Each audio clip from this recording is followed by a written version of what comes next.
Welcome to Threaded Minds, Law and Beyond with Suhaib Zada. This podcast is your space to explore the intersections of law, business, personal growth, and modern life.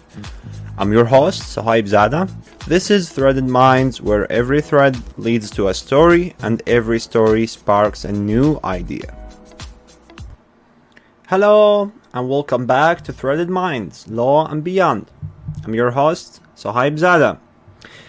Thank you for joining me for episode number 2, where we're exploring a topic that's very close to my heart. How to start the habit of reading, and most importantly, how to stay consistent. Let me tell you something.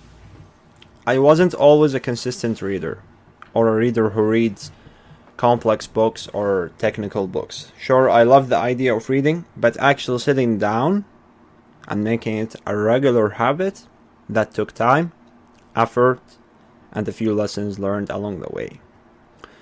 Now, I have become a vivid reader, and I even enjoy or find joy in reading long legal textbooks and case laws, even if they are written in the 80s or 90s. Today, I want to share what has worked for me and how tools like the Kindle device have completely transformed my reading habits, and how reading actually can unlock new skills and perspectives.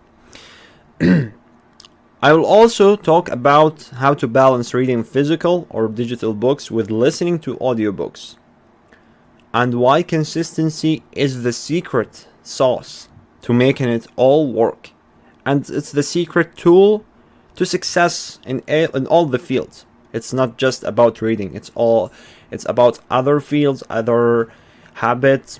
Consistency is key. For example, if you want to start the habit of regular exercising, you need to have consistent exercise, even if it's with a small amount of time, let's say a couple of minutes a day or a week. For me, at the beginning of my law studying, I remember this thing that happened to me. I was very anxious about reading a legal book, and I remember when I read my first law book, Introduction to Law, I found difficulty in understanding major sentences, and I remember even marking down every word in that book, every sentence in that book, and that changed completely after putting a consistent habit of reading. Nowadays, I enjoy reading long legal textbooks. Sure, I have some skills of summarizing them and taking the key takeaways, but I enjoy reading a legal book relevant to my field. I enjoy reading long textbooks, precedents, or principles that establish specific rules or explain a legal framework in that case. And how that happened, how that changed my life, is by consistent habit. And we'll look into details of how to start this habit and what are the practical tips or, for example, strategies that you could apply to your daily life in order to have the habit of reading. And we'll also cover why reading is even important or powerful. So, let us start with why reading is so important. No one would deny this or would say, no, reading is not important, or I just scroll through TikTok videos or Instagram reels and that's enough. No. We live in a world where information is everywhere. Videos, reels, shorts, podcasts, articles, you name it. But reading does something different. What's that? What's that thing? It forces you to slow down, to process, and to really think beyond these words and letters in the book. Books give you a chance to go deep into a subject, whether it's learning a new skill, understanding modern history or old history, or even just enjoying a small normal story. Reading engages your mind in a way that no other medium does. regardless of that medium. For me, personally, reading has been a game changer. It has helped me to grow professionally, develop my writing skills because I look at examples of how to write academically, sharpen my thinking, and even relaxing after a long day. I can trace back some of my best decisions, whether in law, teaching, or personal growth, to ideas I found in books. All of these ideas start from probably one or two books. So books could change your life positively. But here's the thing. None of that matter if you cannot make reading a habit. If you don't read on a daily basis or every other day. And that's where consistency comes in. When you have a regular reading habit. And as we've seen, or as I've said, reading is different from other mediums. You could use podcasts, you could use audiobooks, you could look at technology or different tools. However, go to the what they call it, the old school. Go to the books. Go to the books. Don't leave your books behind. Saying, for example, I have technology tools and I don't need to read. No. You could use technology to help you develop your reading and to look into modern and also old books that could shape and change your life. Now, let us talk about how to start. The early step that you may take is very simple and achievable. You don't need to read for hours every day, or you would say, for example, let me finish the first 50 pages in that chapter. No.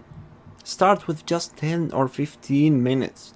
Research has shown that to establish a daily habit, you need to do it in 21 days, regularly. So set a goal that feels doable, something you can actually stick with. Just 10-15 minutes of daily reading, for example. And pick the best time that works for you. Here what's worked for me. Set a reading time. Decide when you will read. Maybe it's the first thing in the morning with your coffee or right before bed.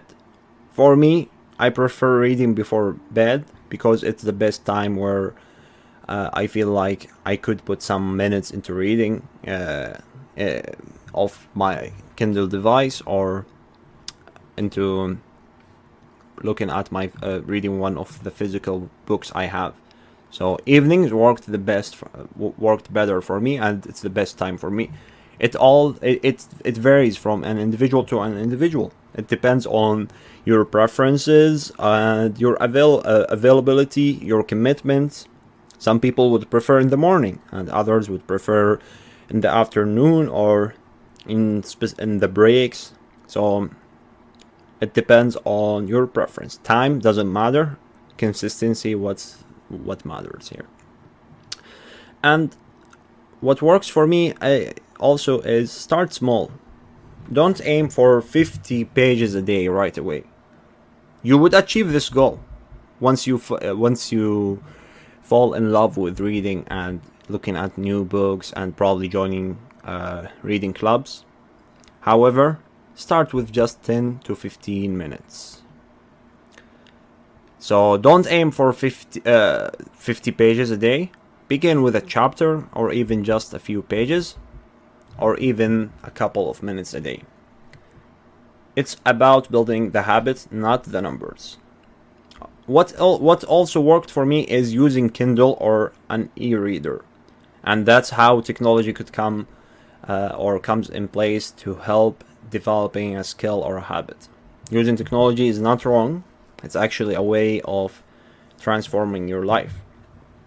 So using Kindle was a game changer for me.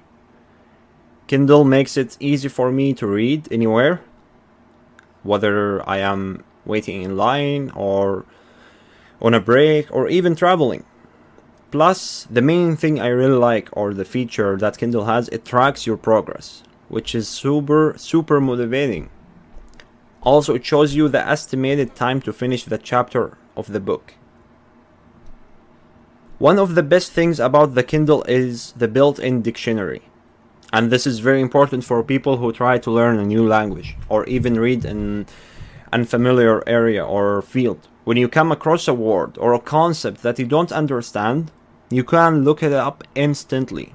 And it shows you the meaning and also how to pronounce it.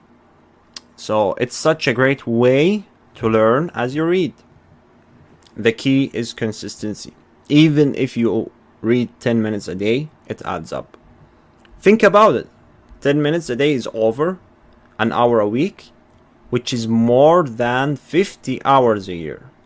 So if you have like 10 minutes a day, you have approximately, let's say you take a break for 1 day a week, you have 6 days, so you have 60 minutes. So this would add up to more than 50 hours a year. That's a lot of books. Small daily efforts accumulate over time. That applies to reading and applies to other habits like exercising or, for example, learning a new skill. It's all about small daily efforts. You need to learn how to do a thing without even having a motivation, with the lack of sleep, with the challenges you have in your life. If you can keep that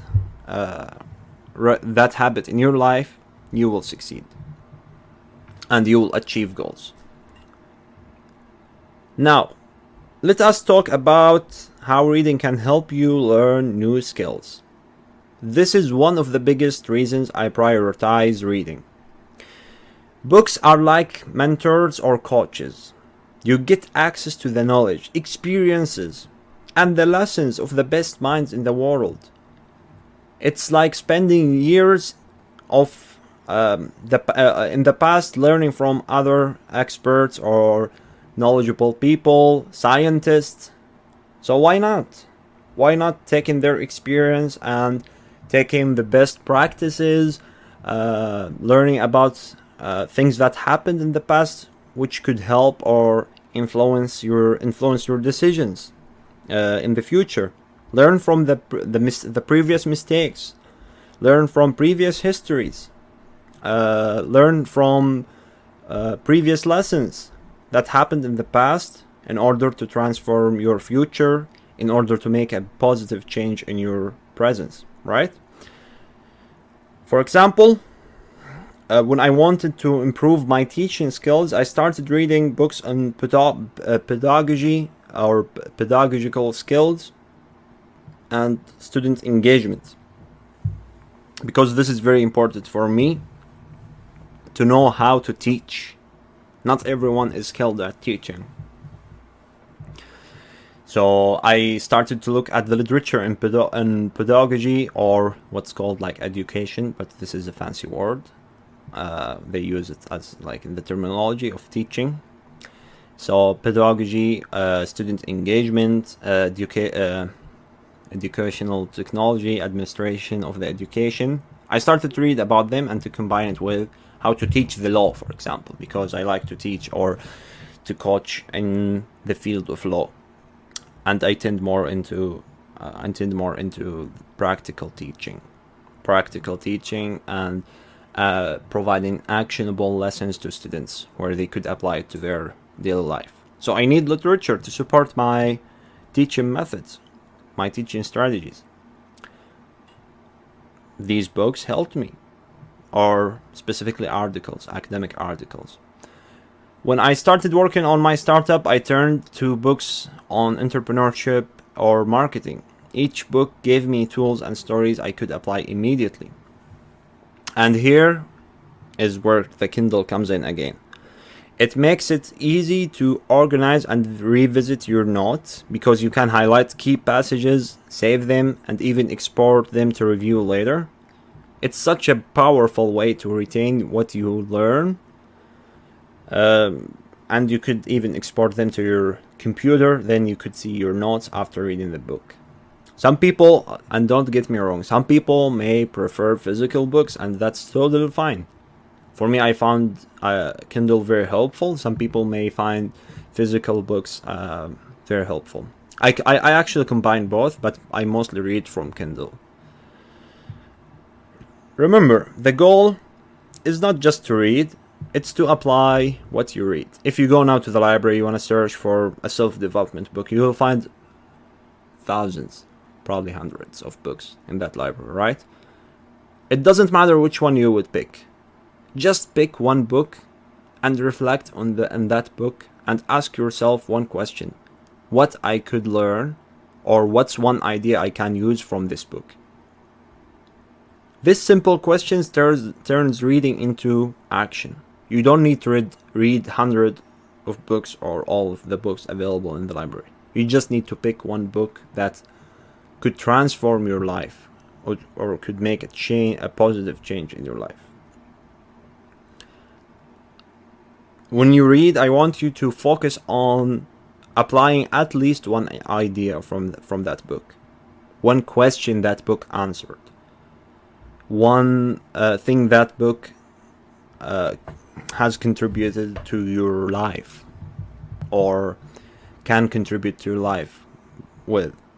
So it's not important to count how many books you've read, but the question is how many books have shaped you or made a positive change to your life. Now, I know what some of you might be thinking. What about audiobooks? Do they count as reading? My answer is absolutely yes. Audiobooks are a fantastic way to make use of time when you cannot sit down with a book, like when you're driving, exercising, or cooking, or even doing the dishes. I personally like to balance reading with listening. For deeper or more technical books, I prefer reading on my Kindle, and sometimes physically. It allows me to take notes and engage with the material, I mean Kindle, and for the legal or some technical books, I sometimes prefer to read physical books because I refer to that book over and over again. For lighter reads or books with storytelling, science fiction, or for example even history books, audio books are perfect. I like to use Audible, and that helps me to listen while running or commuting, and it makes the experience so much more enjoyable. So the key is to find what works for you. Maybe you read in the morning and listen in the evening, or maybe you alternate between reading one book and listening to another. Some people like to read and listen at the same time, and you can do that easily. The goal is to keep learning and growing, no matter the format. So the key takeaway of this episode is that consistency is the hardest part, but it's also the most important one. I want you to create a reading ritual. Make reading part of your routine. Track your progress. You could use Kindle's reading stats or an app to see how much you are reading and to count how many hours or minutes you spend on reading. Seeing those numbers go up is super helpful and motivating. When you finish a book, take a moment to celebrate, but remember also to reflect. Ask yourself, what's the one question that book's answered for me, or how this book would contribute to my life or makes a big change. Take a photo of that book, post it on Instagram, share some ideas, quotes from that book. That would be very motivating. So that would be a big deal and keeps you excited to keep going. You may also join a reading club where you could discuss that book. Some reading clubs would have meetings once a month, and they would discuss the book and share some interesting ideas, and that's actually very motivating. Read different genres. That's very important. Some people would focus on their field. I would say that's fine, but try to add other genres. Read in fiction, read in non-fiction, read biographies, memoirs, self-help. Variety keeps things interesting and prevent burnout. Remember, the goal is not to read all the books, The goal is to build a habit that enriches your life, and it's evidence that reading is actually doing so. Let me leave you with this. Reading is one of the most powerful habits you can develop. It would absolutely change or transform your life. It's not just about consuming information, it's about transforming yourself, one page at a time. If you're new to reading, start small. Pick a book that excites you. Set aside 10 minutes a day or 15 minutes a day and just start. And if you're already a reader, you read 1 hour a day maybe. Challenge yourself to go deeper. Challenge yourself to move to a more complex book. Challenge yourself to read more in your field so you can become an expert in that field. Also, explore new ideas. Thank you so much for joining me for this episode of Threaded Minds. If you found this helpful, please subscribe and share it with someone who might need a little push to start their reading journey. Until next time, stay curious, take care, and keep growing. This is Suhaib Zada, and you're listening to Threaded Minds. Happy reading. Thank you for tuning in to Threaded Minds, Law and Beyond. I hope today's episode offered valuable insights and inspired new ideas. Stay part of the conversation by following us on Instagram and sharing your thoughts. We always appreciate hearing from you. Remember to leave a review and subscribe on your favorite podcast platform, whether it's Spotify or Apple Podcast, so you never miss an episode. Join me next time as we continue exploring the threads that connect law, business, and life. Until then, this is Suhaib Zada. See you on Threaded Minds.